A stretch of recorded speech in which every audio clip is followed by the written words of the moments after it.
Aluma Capital, altyd aan die groei. Welkom terug, dit is tyd vir volgens koerantbesprekings en Christel Cornelissen sluit volgens by ons aan. Goeiemôre Christel. Dag sy kollegas. Ons begin sommer toe nou by die president wat dit baie duidelik gestel het, hy gaan nêrens nie. Jy het genip gisterand, nê?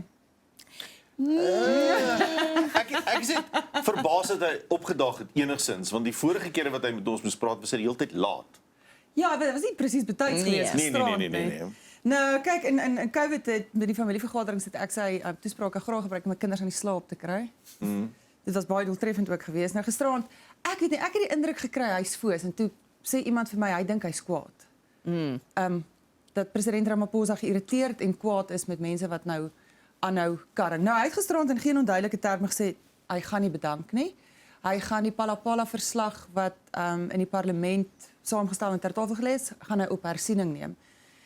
Dit volg nou op die konstitusionele hof se uitspraak wat gesê die proses wat gevolg is tot op die punt waar ons die stemming bereik het oor die verslag was ongrondwetlik en ongeldig en dit is tersyde gestel en dit moes toe nou terugverwys word. Dit moes eintlik nou weer van voor gebring. Nou president Ramaphosa het al een keer 'n hersieningsaansoek gebring oor hierdie verslag.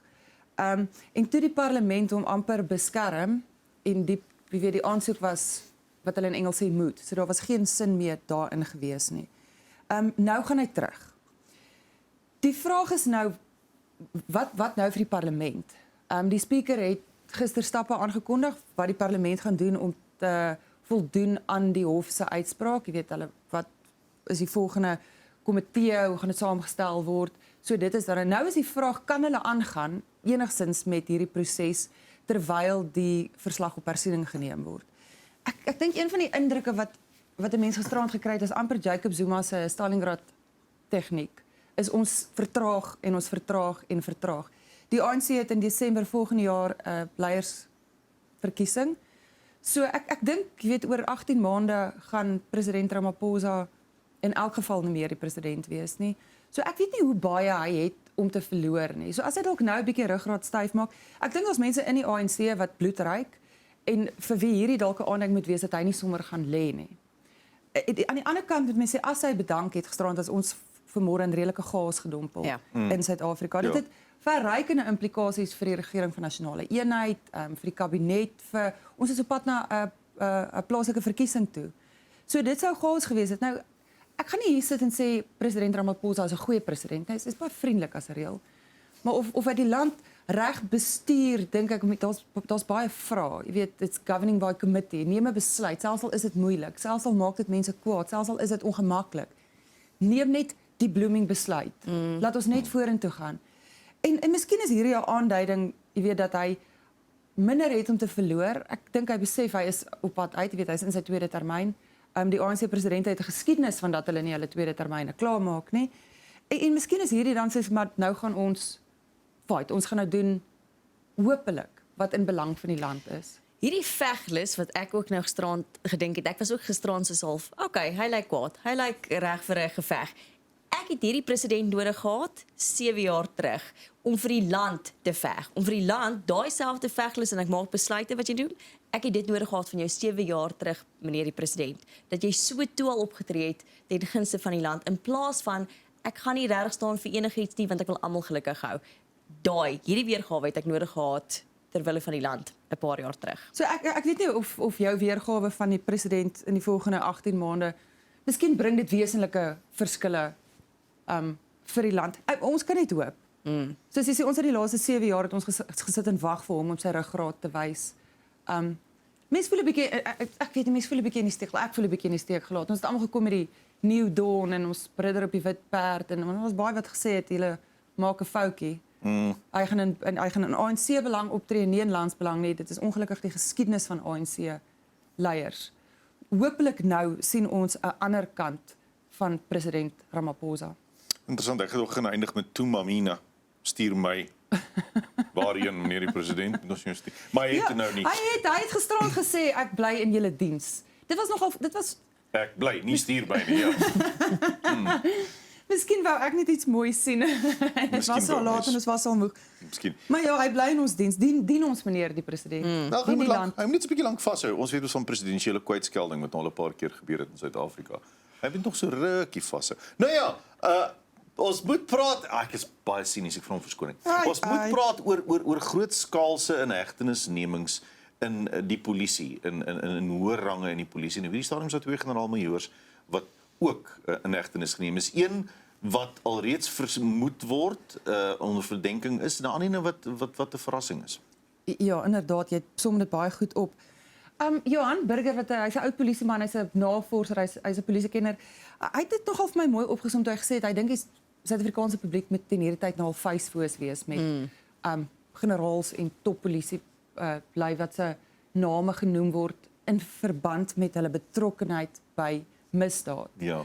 Nou hy het onder andere gesê, jy weet een van hierdie was vir hom 'n verrassing geweest, Ibrahim Kadwa wat die hoof van die Valke in Gauteng is. Soos jy gesê die ander een was daar al 'n geruime tyd vra. Nou hierdie gaan oor onverwerkte goud wat in iemand se sak het. En toe is die storie dat dit deel is van 'n undercover operasie. En ek dink ons sit hier en ons kyk na hierdie en ons het hierdie al alles gehoor. Ja. Geheime operasies is met die aard daarvan geheim. So dit is baie moeilik om te sê maar dit is nie so nie. Maar jy weet hier is die flieks nie. Daar is gewoonlik maar ergens papierwerk. Iemand moet weet daarvan. En ek dink ons is as Suid-Afrikaners nou al so klein bietjie moeg om te hoor dat ons polisiehoës se name saam met die van misdaadbase genoem word. Veral as dit by onderwerpe kom soos 'n onverwerkte goud. Wat 'n groot probleem is, né? Ja. Kyk, ons almal huil oor die Zama as hulle is besig om Gauteng onder ons uit te grawe en dit is net die mense met die graaf in die hand. Ergens daarbo is daar iemand anders wat die verkoop en die verhandeling en die uitvoer en die vervoer van hierdie goed moontlik maak. Wie is dit? Ja. En nou is daar al hoe meer aanduidings dat, wel dis nou al maande lank so, dat top polisiebeamptes betrokke hierby is. Dit is baie sleg vir polisielede op voetsoolvlak wat regtig hulle bes doen om wet en orde in hierdie land aan te hou. Dit is sleg vir die publiek wat vertroue verloor in die polisie. Vir my wat ek dink ons hier uit moet vat is, dit lyk asof daar werklik stappe gedoen word om iets hier aan te doen. Julle moet onthou vir lank is ons wetstoepassingsagentskappe die nasionale vervolgingsgesag. Dis heeltemal geïrodeer. Sake is net gestop, dis gebreek, dit het verdwyn. Dossiere het net doodgeloop.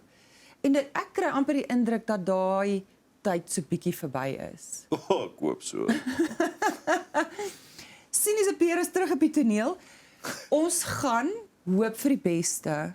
Want ons het nie 'n ander keuse nie, Peer. Ek dink regtig is belangrik. Dit voel vir my asof daar stadig aan 'n heropbou is. Wat Johan Burger ook sê is ons moenie net aanneem almal wat se name genoem word is noodwendig skuldig nie. In die openbare domein was daar nog baie min bewyse teen sommige hierdie mense, maar waar rookie trek is 'n vuurtjie en is belangrik dat ons dit ondersoek. Ek dink Maak nie saak wie nie. Ja, ek dink wat vir my hartseer is op hierdie stadium is ek lees 'n artikel van 'n generaal-majoor wat gearresteer is en ek is nie verbaas nie.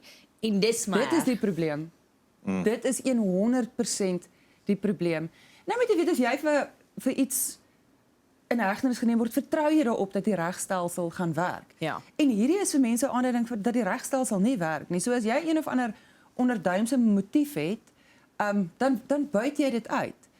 Terwyl as jy 'n wetsgehoorsame burger is wat ergens in die moeilikheid beland, dan is jou vrees dat die regstelsel jou nie gaan behandel soos wat hy veronderstel is om jou te behandel. En dis die laaste ding eintlik waarop ons kan en moet beroep is dat ons regstelsel werk. Ja, verseker. Of ons hou van 'n uitspraak of nie, dit moet werk en dit moet vir almal werk. Dit moet vir almal werk. Kristal, dan raak ons ontslaaf van 'n klomp geboue. Hierdie is vir my baie goeie nuus en ek was eintlik verstom. Miskien moes ek hierdie vroeër geweet het, maar okay toe.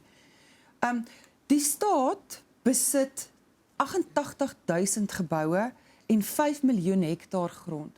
Die staat is die grootste eiendomseienaar in Suid-Afrika wat eintlik sin maak as jy net vir 'n oomblik daaroor dink. Nie lyk asof jy dit geweet het, Pierre. Net jy nie geweet nie. Jy het dit geweet, ek maak dit seker julle weer dit ook. Dis ongelooflik baie. So hierdie proses wat die departement van openbare werke en infrastruktuur nou doen, is hulle identifiseer geboue of stukke grond waarvan hulle eintlik ontslae wil raak. wat hulle nie gebruik nie, wat hulle sê ons het geboue, of weet ons verhuur geboue. Die wat ons nie gebruik nie of die wat ons nie doeltreffend gebruik nie, kom ons raak ontslae daarvan.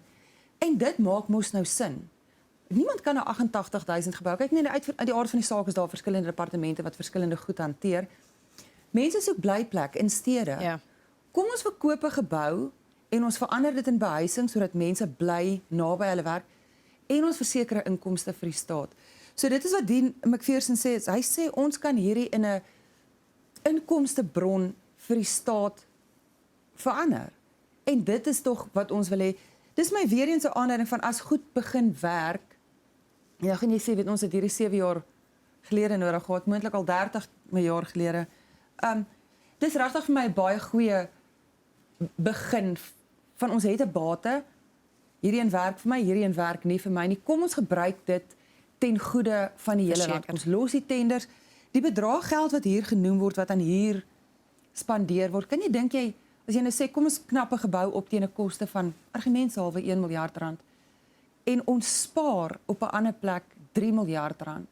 Dan maak dit mos nou sin om te kyk. Dit met 'n enorme proses is en alle sterkte.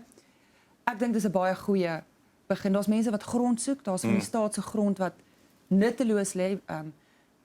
Mense wat wil boer, mense wat blyplek benodig. Weet ons huil elke dag oor waar met mense heen gaan. Hier is grond beskikbaar, hier is geboue beskikbaar. Seker. Gebruik dit ten bate van Suid-Afrika. Die departement van openbare werke kan in elk geval nie hulle geboue almal onderhou nie. Ons weet van staatsgeboue in die hoofstad wat ten gronde gaan en mense wat uit geboue uitgejaag word want dit is onbruikbaar. Die staatsdepartemente sê hierdie is onveilig. Ja, Onder ja. andere die polisie se hoofkantoor was Ja. was haglik geweest. Mense wat nie toilette kan gebruik nie. So dis goed, verkoop die wat jy nie kan nakyk nie. En Maak kyk na die wat jy het. korrek. Bepaal jou energie waar jy kan, want hulle kan duidelik nie oor alles beheer uitvoer Nee, nie. hulle moet ook nie. Nee, dan 'n chrysante. Dis nie iemand se naam nie. Chrysante is 'n blom. Die pragtige kleur van chrysante in die Kaap. As hulle nie weggewaai het nie. Ek weet. Ek het 'n bietjie sleg gevoel want ek weet die groot nes in hierdie stadium is die giere weer oral in die Kaap. Maar dit is daarom so mooi, ek kon nie help nie. So Ja. ek is baie Daar was jammer dit is net voor die wind gekom het. dit is so mooi. En nog 'n ding wat ek nie geweet het nie, Peer, is dat hierdie dis eintlik ek sien Michael Lekordeer, julle sal hom ken eintlik as 'n akademikus. Hy sê dit is eintlik 'n kultuurskat. Dis 'n tradisie wat kultuurerfenis en 'n kultuurskat geword het. Dis geslagte wat chrysante begin kweek het en dit word dan nou so oorgedra. Ek het gesien een van die mense wat gekweek het, sy skoonpa het eintlik by sy skoonpa geleer om chrysante te kweek. So hulle het die naweek het hulle 'n skou gehad en nou gaan ek ook weer Peniel. Ek het al 'n groot argument gehad oor die korrekte uitspraak. Nou hulle het dit daar gehad, 'n pragtige skou. Julle daar is tientalle verskillende soorte. So die hele wêreld waai om hulle weg en hulle het hulle blommetjies aangery Baie mooi. tot groot vreugde van almal. Ek is self geïnspireer. Hulle sê jy moet in Augustus plant. Dan sy nou Christel. Nee? Dit lê voor vir jou. Augustus. Ja. Dis koud in Augustus. Challenge accepted. Daar sy. Christel, baie dankie vir die saamgesels Dankie vanoggend. kollegas. Dit is Christel Cornelissen en ons is nou weer terug. Aluma Capital, altyd aan die groei.